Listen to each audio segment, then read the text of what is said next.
Lacrosse is, in a word, a hybrid. Within 60 minutes of competitive, organized play, fans bear witness to the physicality of football,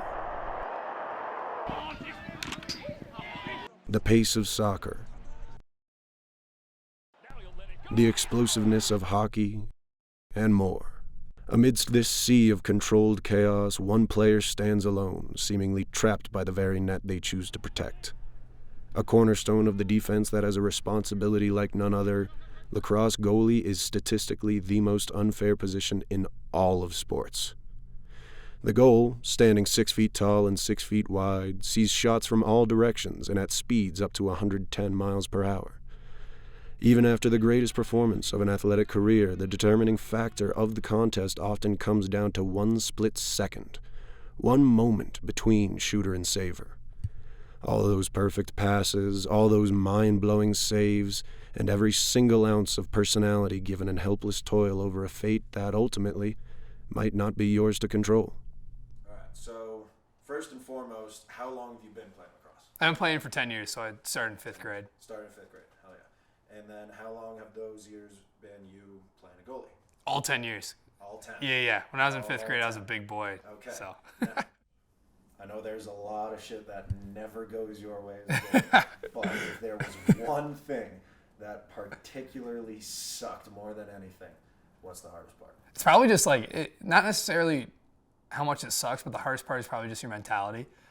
It's easy to say that you can have a good mentality and just wipe off the goals that happen and keep looking forward to the next shot no matter what happened. But, I mean, it's tough. You get in those games, it doesn't really matter. I mean, it's just kind of you and the ball, and just it's not as easy as just wiping it out. Mm-hmm. So just keeping a good mentality is the hardest part.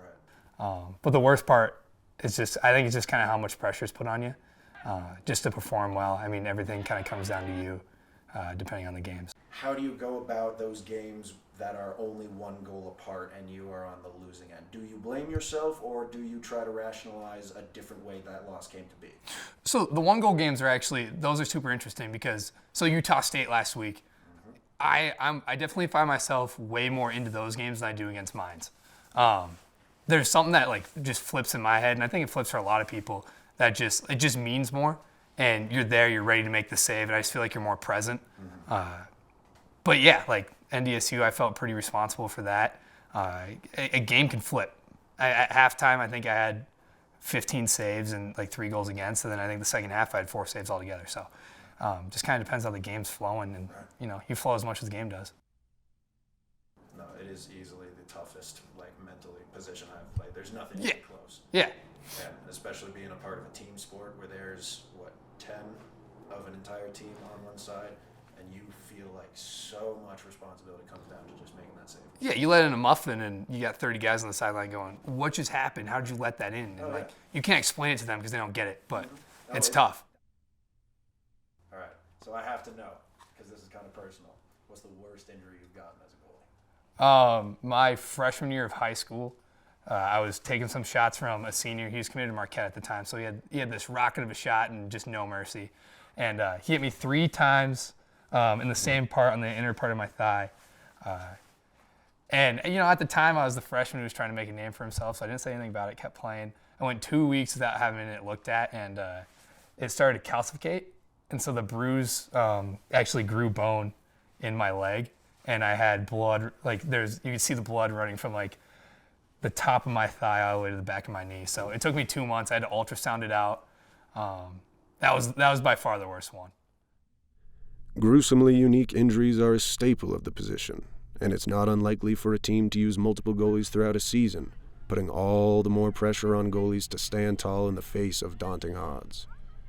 But every now and then, a player takes control of his surroundings and turns the cage into a home. Lacrosse then beholds a transformative goalie whose impact reaches far beyond the 6-yard radius of the crease, painting the position in a whole new light.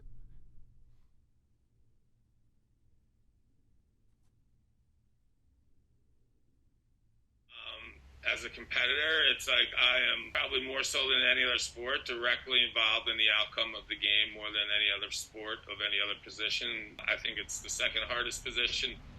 I like being involved. I like making the saves, the feeling of winning, having your teammates rush onto the field and jump on you, after a big win. That is by far my favorite thing about the position is like how influential you are. My least part is definitely getting hit.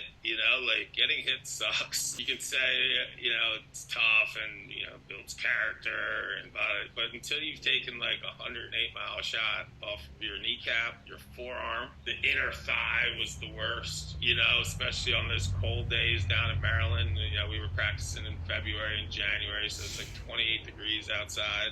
The wind's howling, and I'm just eating shots off the inside of my ankle and the inside of my thigh. So, that part generally sucked. Yeah. So, those are my favorite and least favorite, I think, by far. Yeah.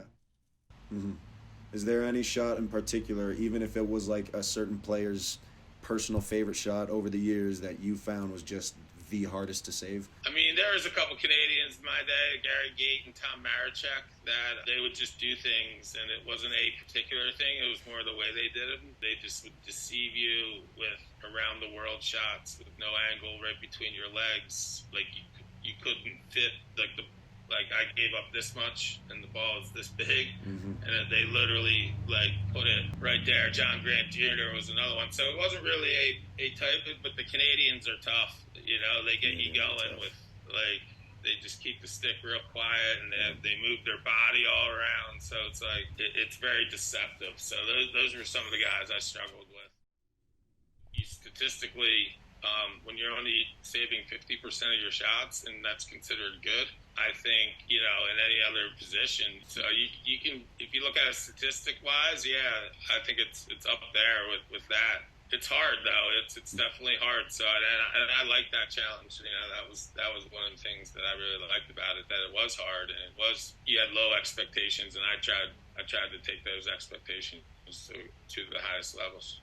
My job is to keep the ball out of the goal, whether it's from 12 yards, 5 yards, one-on-one, no angle, whatever. Mm-hmm. The medicine game is a beautiful, brutal sport that was once used as a substitute for warfare by Native American cultures. Many influences of old and new cultures can be seen in the modern version of Dahan Shagui, and the sport continues to change as it grows in popularity. Yet in all forms of the game, the goalie's responsibilities remain unchanged, and those brave men and women who set foot in the cage know all too well the punishing tasks that stand before them.